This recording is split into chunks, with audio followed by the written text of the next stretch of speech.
for like 20 years. We're still trying to figure out what's happening. You know, I think we should try and pass on to other people, and maybe they can think about it, because that's the only way the problem will be solved, you know, by people actually thinking about it.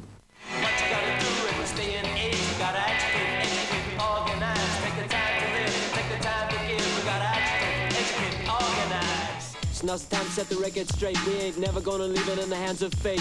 Sick of injustice and all its ills, sick of sucking, sick of chewing on the bitterest pills. I mean, as far as the IRA is concerned, there's 5 different members in the group, and there's 5 different opinions as to, like, approval or whatnot. But what we're trying to say is give some sort of history to the fact. Yeah, it's just they try and explain that this thing didn't arise from a vacuum, you know, that there was, you know, specific grievances and a historical process which led to the IRA re-emerging. You know, it didn't suddenly, they woke up one morning and there they were. And unfortunately, you can't sweep it under the carpet because they're there. You know, everybody knows that, and I think it's useful to try and explain the roots of why they are there. I don't think it's like giving tacit approval. No, I wouldn't say it's approval. I think it's more telling people, like, look, they are there, they exist because of a reason.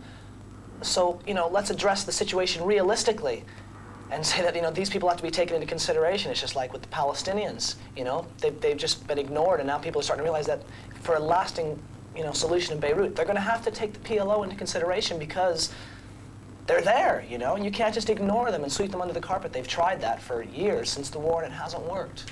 So they have to do something with that there. So, you know, you just have to take all people into consideration.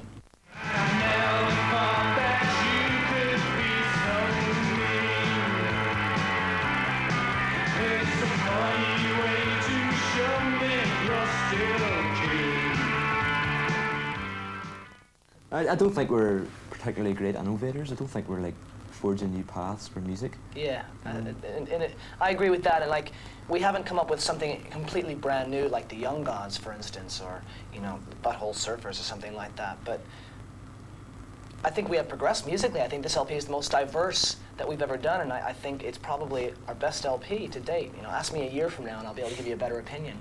But yeah, I agree with Kieran that we're not putting something new out, but we're just putting some quality out, I think. I can only find the murder machine. I can only find the murder machine. Well, within this group, everybody's encouraged to write. You know, the drummer's always the one who's supposedly, you know, the thick guy at the back. But like, in this group, I've always been encouraged to write songs. And it's really healthy, and it sort of introduces a bit of competition as well. But I mean, but the thing is, on the new LP, everybody writes, you know, which is really good. I think that's why the song sounds so different. Well, I think it's important not to knock yourself. I mean, he has definitely written the majority of the songs in this LP, and I think it can only be thought of as a strength in that his songwriting is coming to the fore, you know. And John's got good competition. I mean, at the end of the day, we wrote a lot more songs than are on the LP, but Kieran's were just the strongest and represented what we wanted to do at the time. Oh. No.